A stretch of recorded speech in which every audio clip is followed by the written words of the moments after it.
देखिए हर खबर यहीं पर, सब्सक्राइब कीजिए TV9 भारतवर्ष।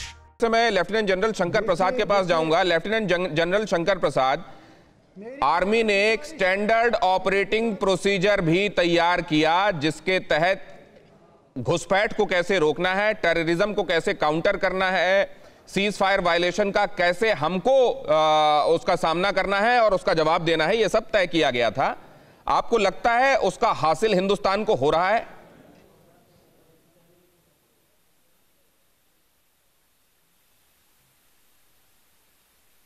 देखा होगा कि किस तरह से प्रिसीजन आर्टिलरी अटैक हुआ है पाकिस्तान के ऊपर और उनका कितना नुकसान हुआ है।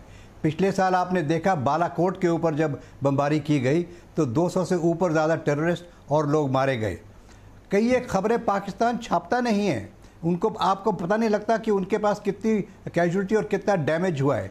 हमारे पास सुपीरियर हथियार हैं, हमारे पास सुपीरियर ट्रेनिंग है, हमारे जानबाज अफसर जेसीओ और जवान तैनात हैं, वो उसका जवाब देते हैं, प्रोफेशनली कॉम्पिटेंट है। सवाल ये पैदा होता है कि पाकिस्तान इस हरकत को कब बंद करेगा।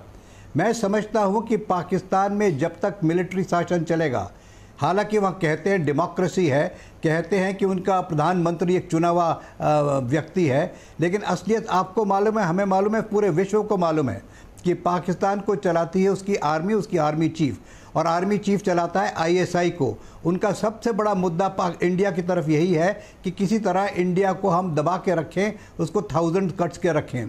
इसका जवाब देने का एक ही तरीका है, जवाब देने का तरीका ये है कि हम कैलिब्रेटेड तौर से उसको पीरियोडिकली देखिए। युद्ध अगर फुल फ्लेज युद्ध होता है, इसमें कोई डाउट नहीं होना चाहिए किसी देशवासी को कि पाकिस्तान फिर से अच्छा पिटेगा, लेकिन ये भी हमें ख्याल रखना चाहिए कि पाकिस्तान जो हमारे रिस्पांस को देखेगा वो भी हम पर कुछ ना कुछ हरकत करेगा।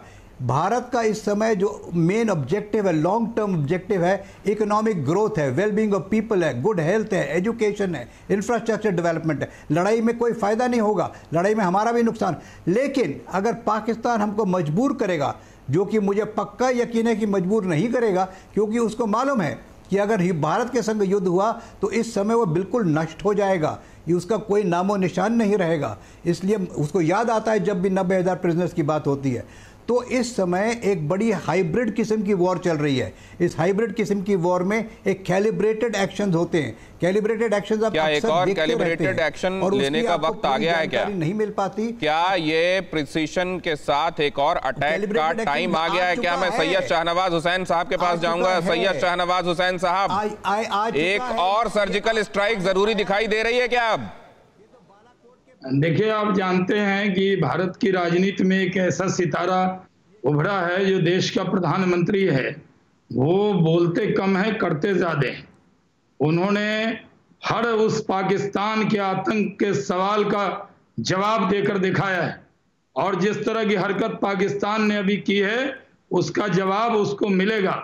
देश को अपने प्रधानमंत्री पर भरोसा है, और हम भारतीय जनता पार्टी के कार्यकर्ता कोरोना से आज एक बड़ी लड़ाई लड़ रहे हैं और पूरा देश लड़ रहा है। इस वक्त जिस तरह का दंश पाकिस्तान ने दिया है, आतंकवादियों ने दिया है, इसका भारी हर्जाना उनको चुकाना पड़ेगा, इतना मैं कह सकता हूं। परवाह देश की, सोमवार से शुक्रवार रात 10 बजे TV9 भारतवर्ष पर।